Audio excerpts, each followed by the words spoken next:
صلی اللہ علیہ وسلم در حقیقت 4 چیزوں کے مجموعے کا نام ہے۔ وہ تمام چیزیں نبی صلی اللہ علیہ وسلم سے ثابت ہیں۔ پہلی نبوی دعائیں، دوسری نبوی دوائیں، تیسری نبوی غذائیں، چوتھی نبوی علاج یعنی حجامہ۔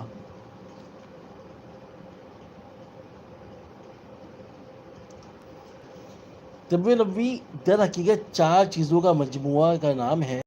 وہ تمام چیزیں نبی صلی اللہ علیہ وسلم سے ثابت ہیں۔ پہلی نبوی دعائیں، دوسری نبوی دوائیں، تیسری نبوی غذائیں، چوتھی نبوی علاج یعنی حجامہ۔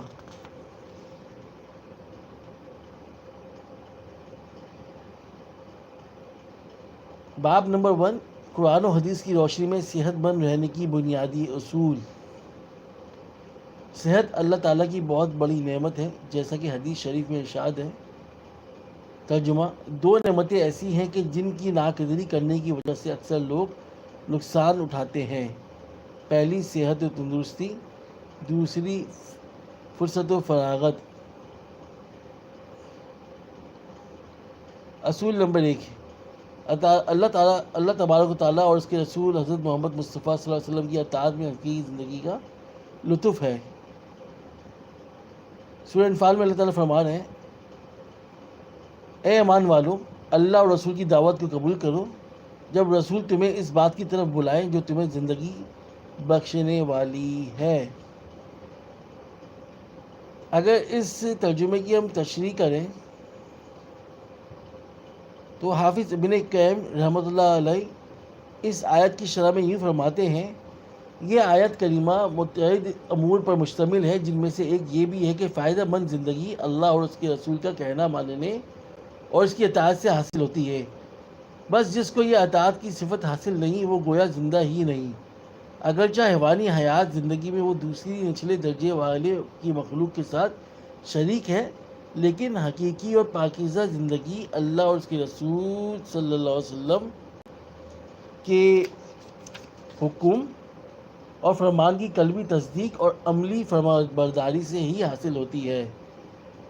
اس لحاظ سے آیت کریمہ کا مطلب یہ ہوا کہ یہ لوگ جنہوں نے اللہ اور رسول کہنا ماننا حیات دائمی کے ساتھ متصف ہے، اگرچہ وہ مر بھی جائیں، اور جنہوں نے کہنا نہ مانا وہ مردہ ہیں، اگرچہ جسمانی لحاظ سے وہ زندہ نظر آتے ہوں۔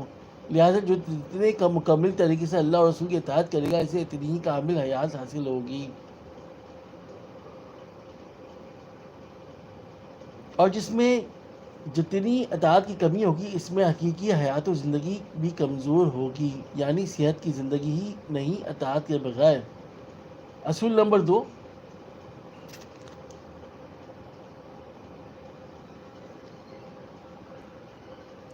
اللہ تبارک و تعالیٰ پوری انسانیت کے لیے اٹل قانون ہے۔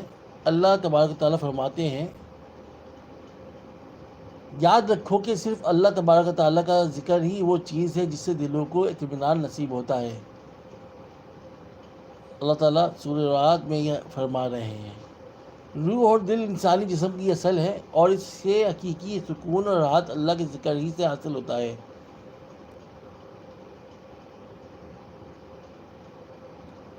اگرچہ عارضی سکون اور راحت بعض مادی چیزوں سے بھی حاصل ہو جاتا ہے، مگر یہ ان اسباب کے ختم ہوتے ہی ختم ہو جاتا ہے۔ ذکر کے لیے نماز دی گئی ہے۔ اللہ تبارک و تعالیٰ کا ارشاد ہے، سورہ طٰہٰ میں فرماتے ہیں اللہ تعالیٰ: اور مجھے یاد رکھنے کے لیے نماز قائم کرو۔ اندازے کے مطابق آج کل صرف بمشکل 5 تا 10% مسلمان نماز پڑھتے ہیں، اور پھر جو پڑھتے بھی ہیں ان میں سے کم ہی لوگ کی نماز سنت کے مطابق ہو پاتی ہے۔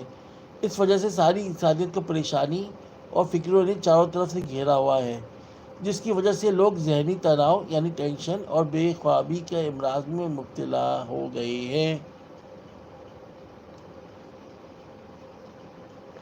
اس کا علاج اسلام بتاتا ہے کہ اللہ تبارک و تعالیٰ کے حکموں کے مطابق اور حضور اکرم صلی اللہ علیہ وسلم کی مبارک زندگی کے مطابق انسان کی زندگی ہو جائے۔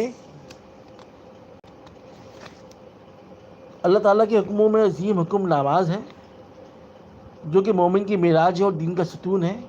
انسان کی زندگی کا پہلا مقصد اللہ تعالیٰ کے حکموں پر عمل کرنا ہے اور دوسرا اللہ کے حکموں کو